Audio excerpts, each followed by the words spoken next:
Readers can paint pictures in their minds by using the words they read. Poets carefully select words so readers can visualize what those poets are writing about. These words often describe something you see, but they can also describe something you hear, taste, smell, or feel. When writers use their senses to create a picture for readers with words, they're using a tool we call imagery. Imagery helps us imagine and see pictures to better understand poetry. Today, we're going to read Imagine a Place. This book is unique because it is a picture book. The poem's layout covers multiple pages so that we can see how the illustrator, Rob Gonsalves, interprets and visualizes Sarah L. Thompson's words. Let's put our own imaginations to use as we read Imagine a Place. We're going to read Imagine a Place a few times. Each time, we're going to try to see the poem in new ways. As we read, I want you to close your eyes and think about which words help you create images in your mind. What can you picture? What helps you see it?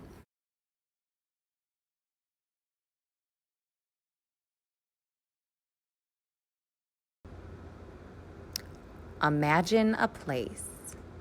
Remember, as I read, I want you to be thinking about what you can picture and what helps you to see it. Imagine a place where you bend and sway, leap and land, right where a story begins.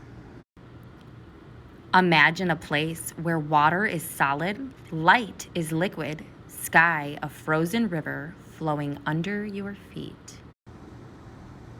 Let's think about, what did you visualize? What did you see in your mind? Now that we've practiced seeing the poem in our minds, I'm going to read the poem again. However, this time, I'm going to show you the illustrations that accompany the poem. Ready? Imagine a place where you bend and sway, leap and land, right where a story begins. Imagine a place where water is solid, light is liquid, sky a frozen river flowing under your feet. Notice the solid water, the sky appearing as a frozen river, and the river under the feet of the skaters. Which words might have helped the illustrator paint this picture?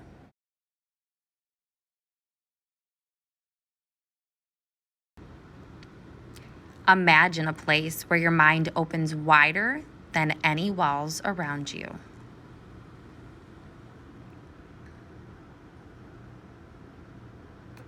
Did you get the same visualization? Imagine a place where freedom is as sweet as falling water, light as a feather, welcomed into the gentle air. What do you see, hear, smell, or feel?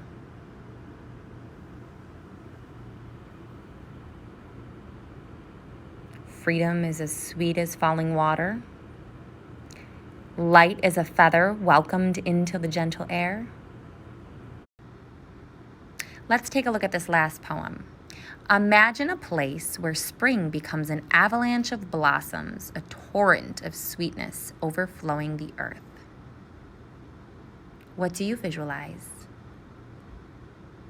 Let's look at the author's illustration. Before you look at the author's illustrations, let's think about what we see in our minds. My image might be different than yours. Take a look at the words. Pause the video here, and I want you to think about what you see in your mind as you read this poem. What words from the poem do you think the author used to help them find this visualization? The place where spring begins, I do notice some spring, an avalanche of blossoms. I notice that it can be an avalanche just looking ahead up at the amount of snow, but then as you come down, it seems to be entering spring. It says a torrent of sweetness overflowing the earth. So it's almost like the transition between winter and spring. We're going to come back to this part of the text, or this part of the poem, where it says, where water is solid, light is liquid, sky a frozen river flowing under your feet. I want you to think about those words while I go to show you the next picture. Do you notice the solid water, the sky appearing as a frozen river? and how the river under the feet of the skaters looks almost like it would be an ice rink. And then, which words do you think might have helped the illustrator paint this picture? I'm going to turn you back to the text. Once again, which words do you think might have helped paint this picture that the illustrator drew? And once again, back to the image. Today, we carefully read poems to see how poets carefully select words to create an image in our mind. Take a moment to think about what types of noticings about the visualizations you found before we record them. I noticed many strong verbs. For example here, where you bend and sway, leap and land, right where the story begins. These are very strong verbs. Or here, where it says, where freedom is as sweet as falling water, light as a feather welcomed into the gentle air. And here are some more verbs, where spring becomes an avalanche of blossoms, a torrent of sweetness overflowing the earth. So many visualizations to be made with these strong verbs.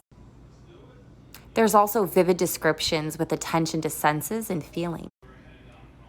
Here, where it says, where your mind opens wider than any walls around you.